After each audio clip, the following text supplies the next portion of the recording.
good, YouTube? It's your boy 2K the God, my man Sess. Welcome to the Gods of Boxing Talk. Now, as we all know, we have witnessed the falling of a legend. You know what I'm saying? Yeah. Probably in one of the worst ways to end your career.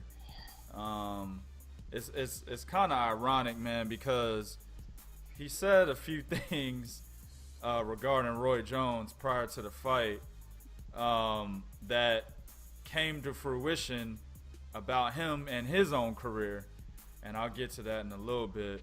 But y'all know who we talking about, man. We want to talk about Bernard Hopkins, man. And is this the right way that he should end his legendary career?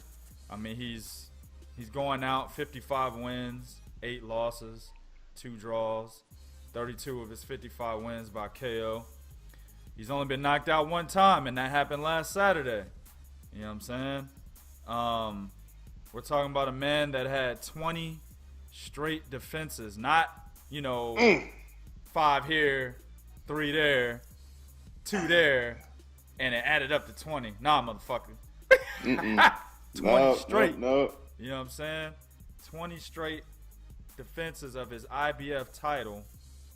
And then in the midst of that, he had 6 straight defenses as the unified 165-pound champion. He's been champion in the middleweight division from 1995 when he knocked out Segundo Mercado in the 7th round, all the way to 2005 when he lost a split decision to Jermaine Taylor. Truly a fucking legend. Also, little tidbit, motherfuckers, they forget about. Yeah. Bernard Hopkins is the oldest champion in boxing history. Says, Yo. now that we got the logistics out of the way, what do you think, man? The Joe Smith Jr. fight this past weekend. One thing that he did say that came back to bite him in the ass during the press conference, he said, "You're common, I'm special." Yep. Well, common motherfucker just knocked your ass out the ring, fam. Yo. What do you think about this shit, man? Man, you know what? I'll do you one better, 2K. Bernard got hit with a special punch, and his brain reacted commonly. I mean, he went to sleep, man. He went night, But to answer your question, I think I definitely think it's an okay way to go out. I mean, he went out on his shield, and the stoppage of his career kinda came like his career began with the loss. He lost his first professional fight, and he loses his last professional fight. Exactly. So I don't have a problem with it, and the what I prepared to say would have been in defense of Bernard getting knocked out, but I can't defend it too much because Bernard hasn't fully accepted his knockout loss to Joe Smith Jr. And he's done what he typically does, and that is make excuses for some of the happenings in the ring in regards to his fight. We've seen this in the Chad Dawson fight where Bernard, said Dawson dislocated his shoulder. To me, I didn't see anything wrong with it. If I'm not sure how true it was. I did see it happen, but I don't know. Bernard also has a history of flying out the ring. If you go back earlier in his career, he did the same exact thing against another fighter where I believe he went over the announcer's table or something to that effect. Good point. So this is typical Bernard Hopkins. He does these things. And this is not a bash on Bernard, but Bernard knows how to play the system. He knows how to con you if he wants to con you. all of these are rules of engagement when it comes to the street life that we all know Bernard was a part of, you know, with the penitentiary stints and just how he came up. And that's not a bash on him because he's been able to be one of those guys to come from that life and make a better life for himself. But in this fight in particular, your last fight, why not give the kid his props? He caught Bernard with a clean, flush right hand right over the top of Bernard's shoulder. And that one, in my mind, was the shot that put Bernard to sleep. Everything after that was pretty much what sent him out the ring. But when he got touched with the right hand, his body was limp. Right. He couldn't do anything. And Joe threw some more shots, and I think it was a little short left hook that sent Bernard through the ropes. But when you don't have any control of your body like that, in a sport like boxing, you're legitimately knocked out. I mean, there's really no way around it. You know, if the viewers go back and look, Bernard didn't even try to break his fall. He fell back first. He was out for a couple seconds, fam. Yeah, absolutely.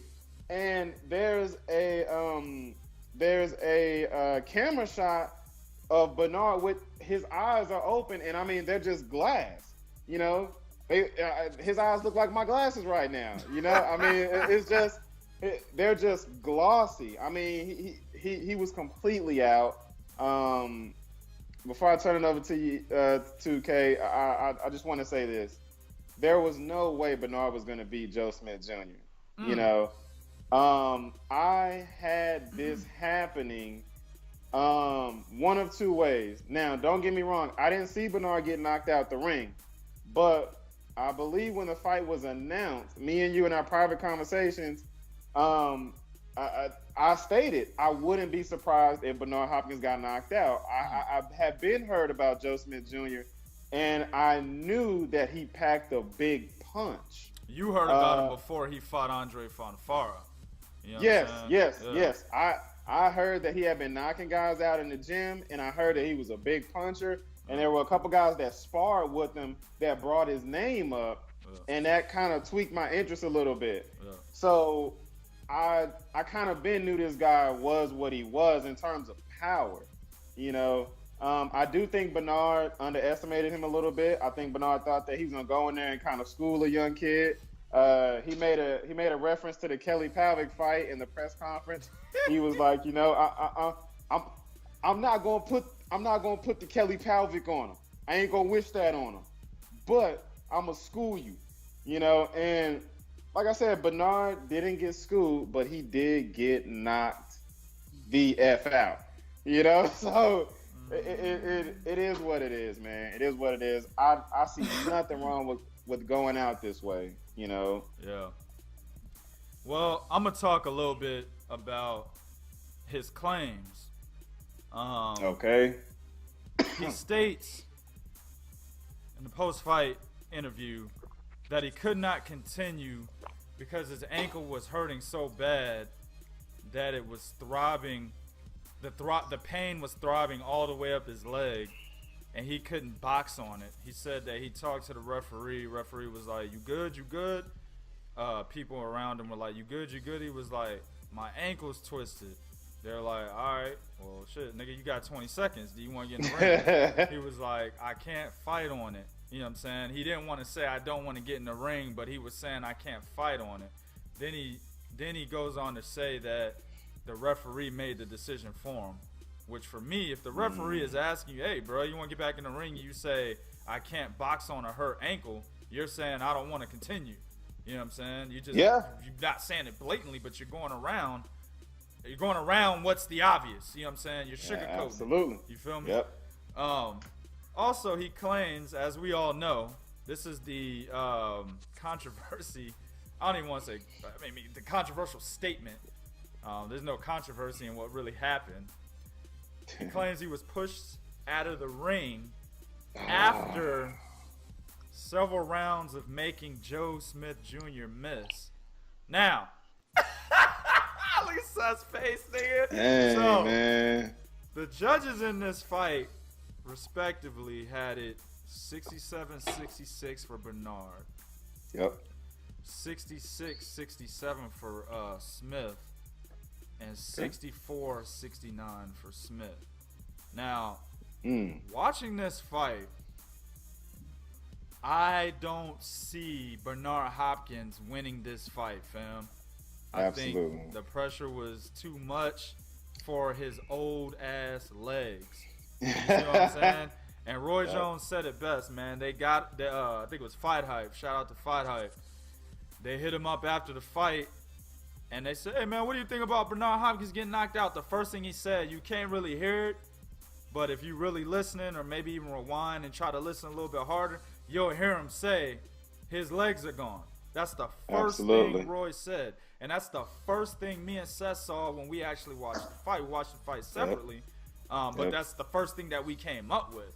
You know what I'm saying? My man was trying to move out the way, and he was scooting. Yeah. You know, like he had a walker. Yeah. You know what I'm saying? Damn, yeah. That's what he looked like moving laterally. Man. You know what I'm saying? Yeah, that's fucked up. I mean, it's fucked up. Hey, but it is what it is, fam. Oh, yeah. What the fuck we sugarcoating it for? You know what I'm saying? No reason for us to do that shit. That's what the fuck. He looked like a fucking old ass man. He looked like somebody's grandfather, nigga. You know what I'm saying? Absolutely. And another thing that I noticed, a reason why I don't think he would ever win that fight, is because he continuously kept his back on the ropes. Oh, man. If y'all remember how mad I was about watching Richard Comey keep his fucking back up against the ropes against Denis Shafikov in their recent fight, well, then you'll understand how mad I was watching Bernard Hopkins do the same thing. Yep. The only difference here is that Bernard's age would not allow him to keep the fight in the middle of the ring. That's the difference here. You know what I'm saying?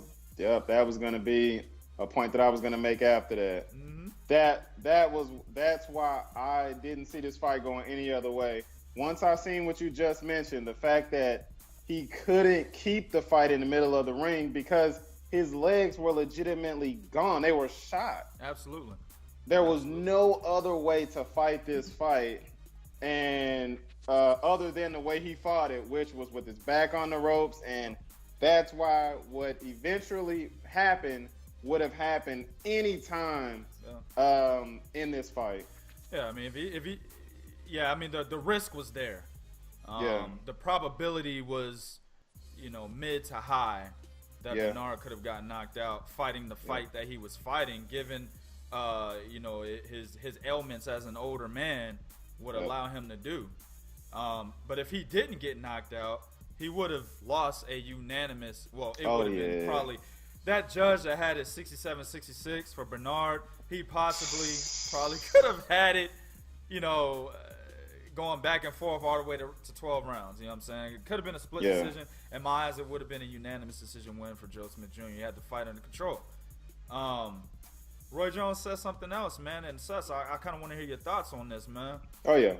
Roy said when they actually got the goddamn microphone in his face, and we could hear him, he said Bernard is too old to be as inactive as he was. His last fight was against Sergey Kovalev, November of 2014.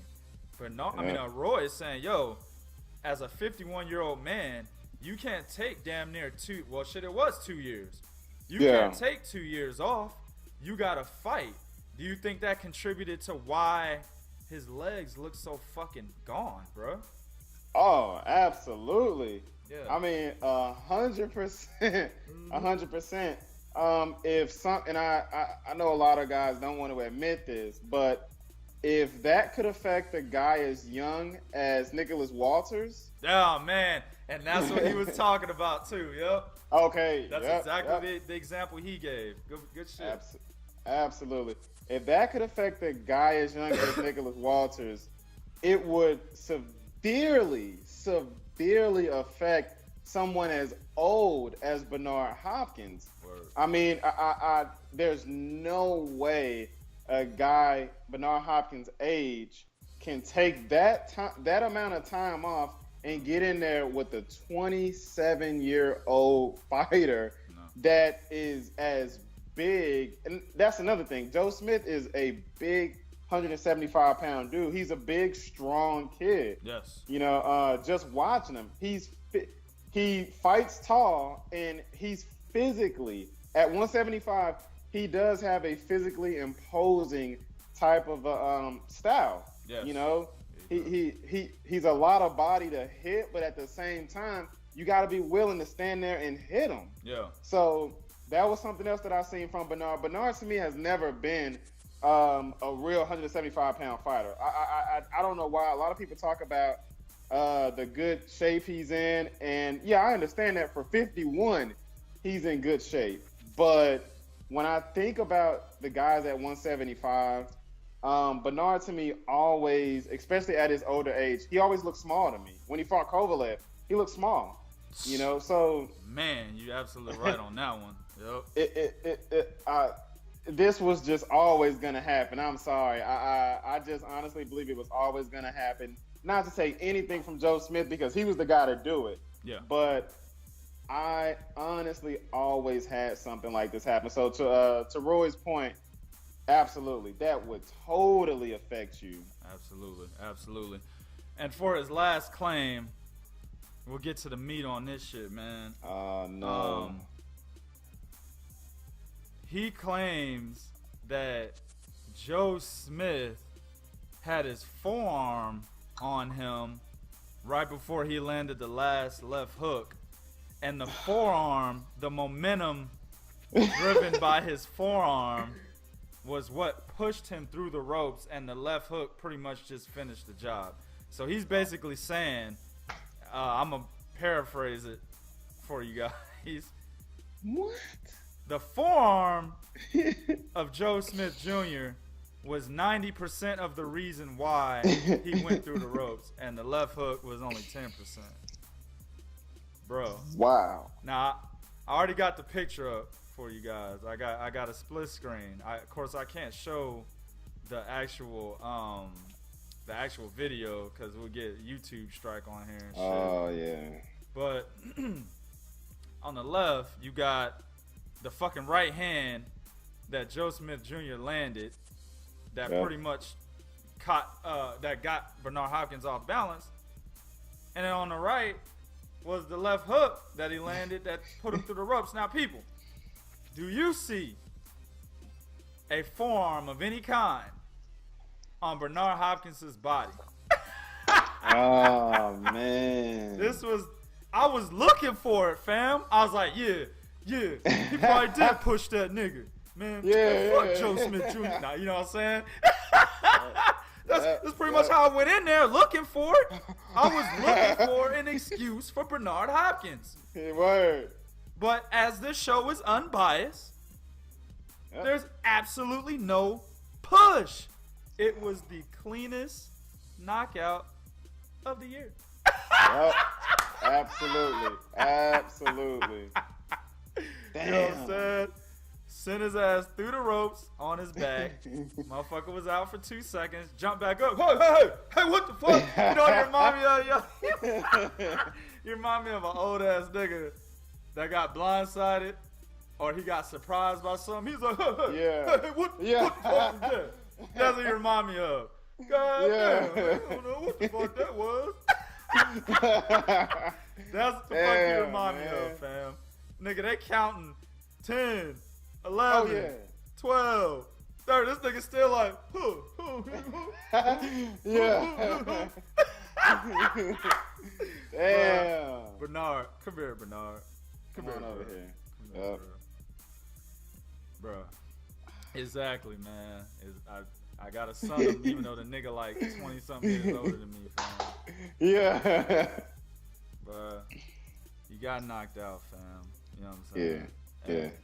You went, what? You started your pro fight, or your debut career was 1988 when Reaganomics was in fucking play. You know what I'm saying? Damn. 1988. And you never got knocked out until you were 51 years old. There's absolutely no shame in that. You know what I'm saying? Go ahead and take this L and go on with your business, fam. You are forever a legend. One of the best middleweights to ever do it. But you got your ass knocked out in your final fight. And before I close, man, I want to say a couple things, or at least quote a couple things that Bernard Hopkins said in a video that he made about Roy Jones prior to this fight. When asked about Roy Jones, he said, "You can't compare him to me." Now, these quotes are eerie. They're fucking scary, fam. Because they played out to be, it's like I said in the beginning of the video, they played out in a way that it actually applies to him now. You know what I'm saying? Wow. He said, "You can't compare Roy to me. He started off more popular, but it's not always about how you start." And he proceeds to go into it's about how you end, right? He said, "The ending of the book doesn't have to be like how it started." Damn. Well, you lost your first career fight, and then you're losing your career-ending fight, okay? And the one that's so eerie to me, fam, he said, Roy Jones is one-dimensional. And when that one thing left him, a mediocre fighter knocked him out. Wow. So... Woo! Yeah, for real. Bro, that's exactly what happened to you, fam. It's not even one thing that left you, bro. Your legs, your reflexes, your defensive capabilities, all of that. Even you being able to set traps. Oh, yeah. All that shit left you, fam. And you were knocked out by a mediocre, probably one-dimensional, come-forward type of fighter. Yep. All props to Joe Smith Jr., man. He was very classy at the end of the fight. You know, he was, you know, he said Bernard's a legend regardless of all the shit Bernard was talking. He's a legend. And he did, you know, he did what he had to do to go out there and win. And a lot of people were like, oh, you know, he should have respected the legend. Hey, he's in the heat of the moment, fam. Like, he's throwing flurries. He's got the legend up against the ropes. He's throwing flurries. He's trying to get him out of there. You know what I'm saying? Absolutely. So nothing wrong with Joe Smith Jr. did. Big ups to him, 100% on his side on this fight. What I don't agree with is Jim Lampley trying to throw Andre Ward's name out there and synonymous with his. Goodness. Joe Smith Jr. has a hell of a lot of flaws, fam. To the point where he probably get knocked out by Adonis Stevenson and Sergey Kovalev. Yeah. Oh, yeah. Let alone Andre Ward. You know what I'm saying? Yep. So we'll go ahead and leave that shit for another video, man. We're gonna go ahead and conclude it right here. YouTube, do what you do in the comments section. Let us know how you feel about Bernard Hopkins ending his career in this fashion. Do what you do, but be real. This is real talk for real fans. 1.